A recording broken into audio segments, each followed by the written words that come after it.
Takara. Me Charge.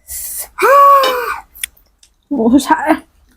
Nung gimi ching lakano henbi nangbu school chatting dawi. Ay na pura sa dyan mali na kala sa panimal. Sa dyan mali tayo ba? Sorry, tayo ba? Number na tabi da ni number di ni miyam belagi ni miyam yaw pa ni na kaka miyam na lang gini ko.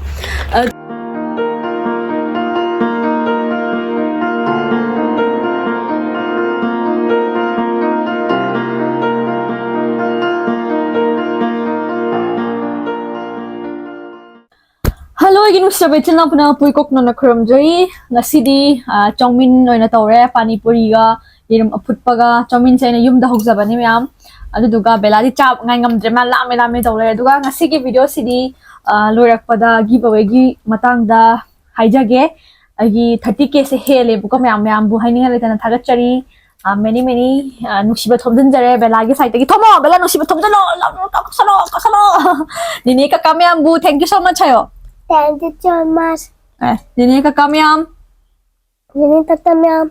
Thank you so much. Thank you so much. Adi miyam chaba na huzagi ge lorak padoy na haijar mage. Miyam chaba huzarage. Chopstick na char share ado idi khud na bujarak pe. Han mai kom sri ai yanung da. Ano wala na. Kasi haimang gi male ba kwa. Harbel just right to ma'am.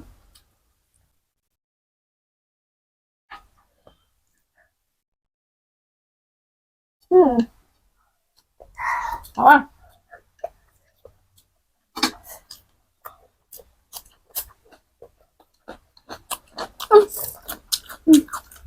Spoon birura. Chanin ni sop na. Pani puri ni man. Dạ. Manung ni se kwa kan bawa le ba. Nyam kan di haw bo ji nyam tar ka su. Cha ja re. Le ba ta po thak ta ma pan dagi. Alu hap ko ja. Mana taxi dollars? Mana ba hida. Mahija. Yari ya mamma na.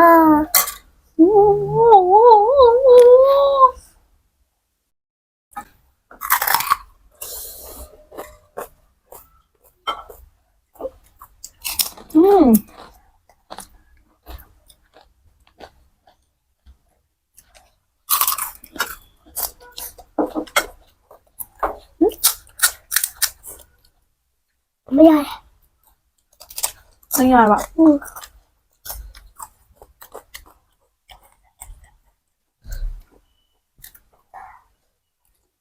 Thuộc một xem tông gia đình bạn ạ. Chà phải.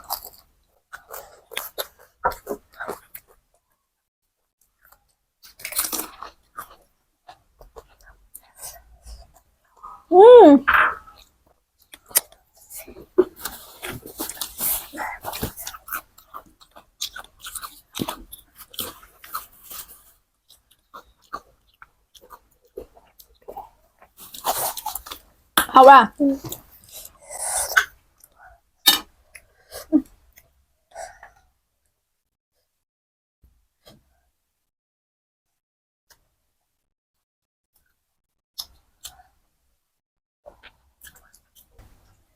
Rau dẻm hảo ấy sao hầu giờ bây ra cái nó.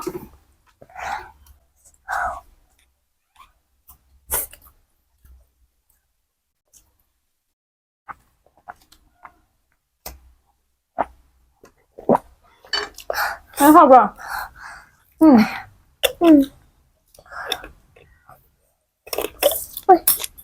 Có chứ không?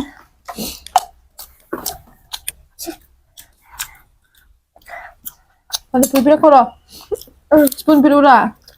Nako ra tayo da.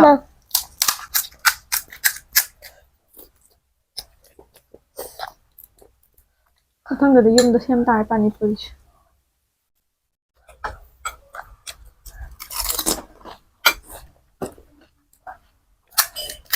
Mama, nanti uji tisim beradu sih. Ano ba? Yadi. Yadri. Ano ba? Yara. Ano ba? Chào. Mẹ làm đụng lại cả chào. Hảo quá.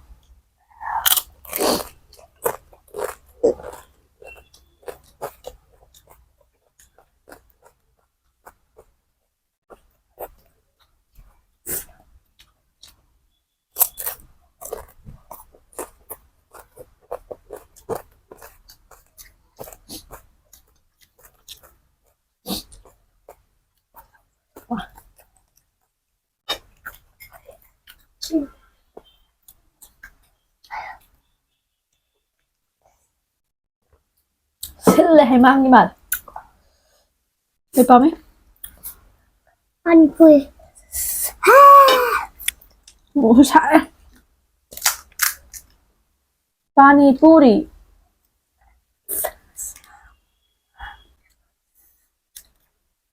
Đi ra châu châu qua. Nó có xua này.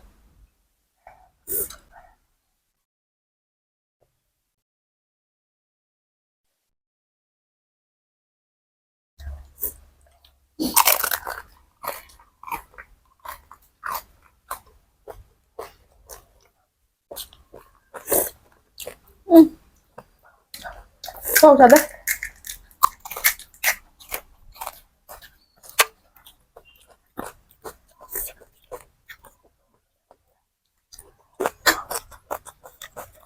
Mày cho lên, phao nó trò. Học trò.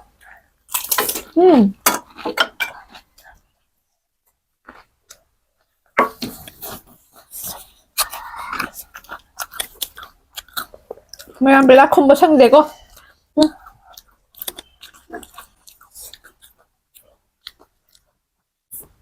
Wow, không ngang thì nàng níu chảo lại này. Liệu bắt tất là rồi đi. Níu cho cây pin này nè. Níu cho gip cây pin này. Chopstick. Đấy. Chopstick pin này. Anda. Mua đi cả máy nó pin gì vậy?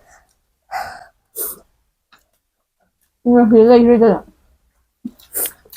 Foto tôi đó đó. Photo kapag ka, em xin lang di. May ang belang hai swing tawag siya. Gawin da. Photo kapag sa ba. Pang din eh. Mati doon na tamang hai roba. Large. Hindi may ang pam din na nga doon gitu.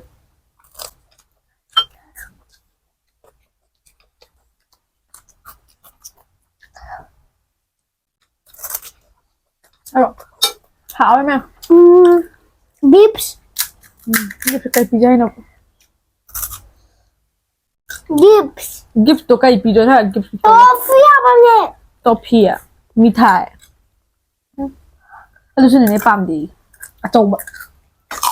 Nanti diri tu pas le bodo. Chotle nanti. Aje dal to bodo. Ay price to. Trophy. Camera. 한거. 한거. Nah. Amma, hero lah dia. Kay si Pio hapara. Nah, hero the C plate. Kay dia. Please. Tama ni gano. Nah, si pame. Kay ko si Charo plus.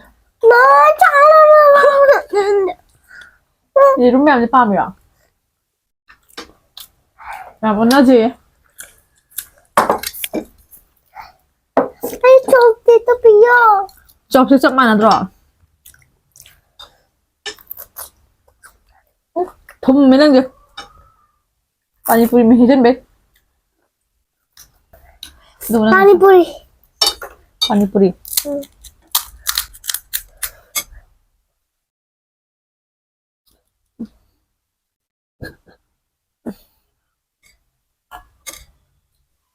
Mà hiu thọ à? Ay, may half. Ấy?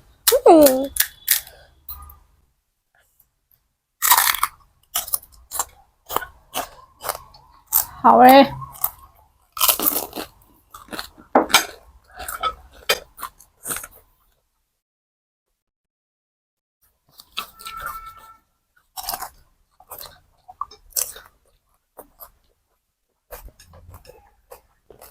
thùng mấy mềm á, mình tốt xong Mỹ.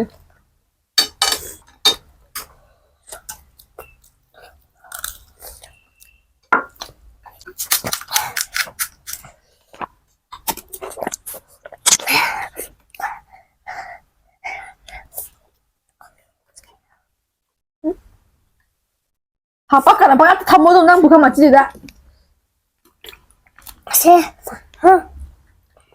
Kayu nukang deh. Tapsa lah kari. Bukan mau naik jadi nara.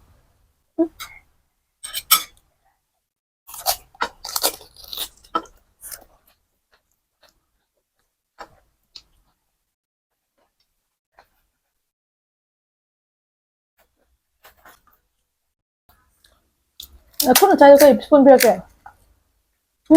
Aku tak coba yang mulai.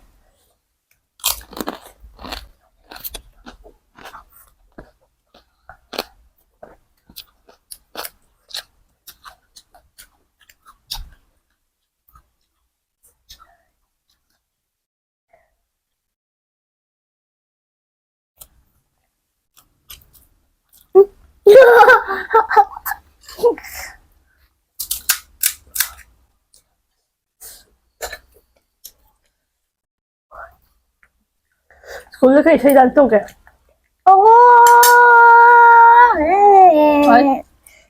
Jungle lagi sih loh. Betul.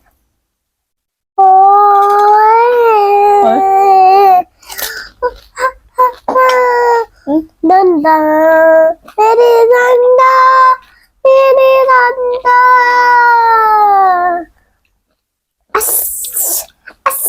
Mantap bro. Mantap bro. Masih tahu mana? Sendus mal.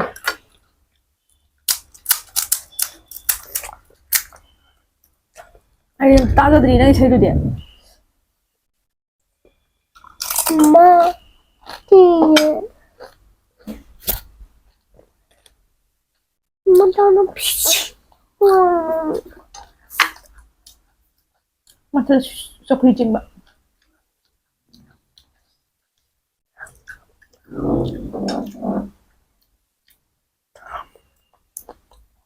Mama ada tu ada di mana?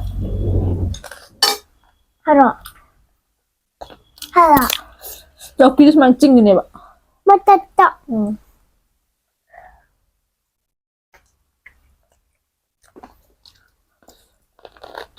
Ma, kita tora dah betul-betul tora si tadi di betul-betul tora dah. Ni yung suatu yung hawe một xà đấy.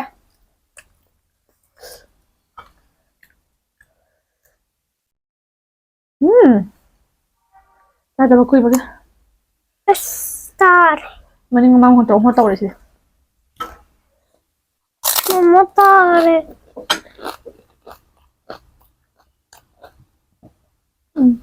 Jangan. Pani Puri. Cakap. Ini. Tanadi. Maybe PUDE. Migi. Charge. Pak gue nang yang bisa narakan. Ya, lengkap dulu mak.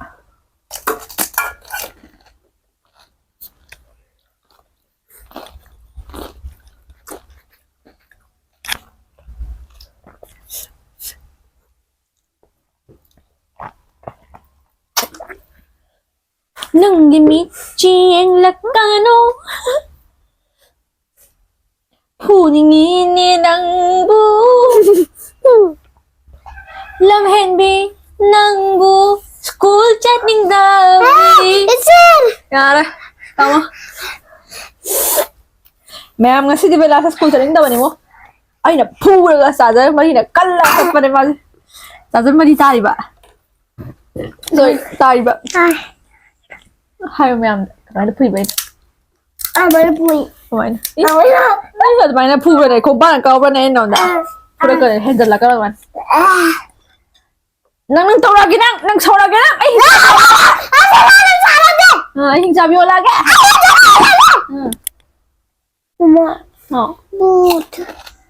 Bụt à. Mama bụt rồi đi chị.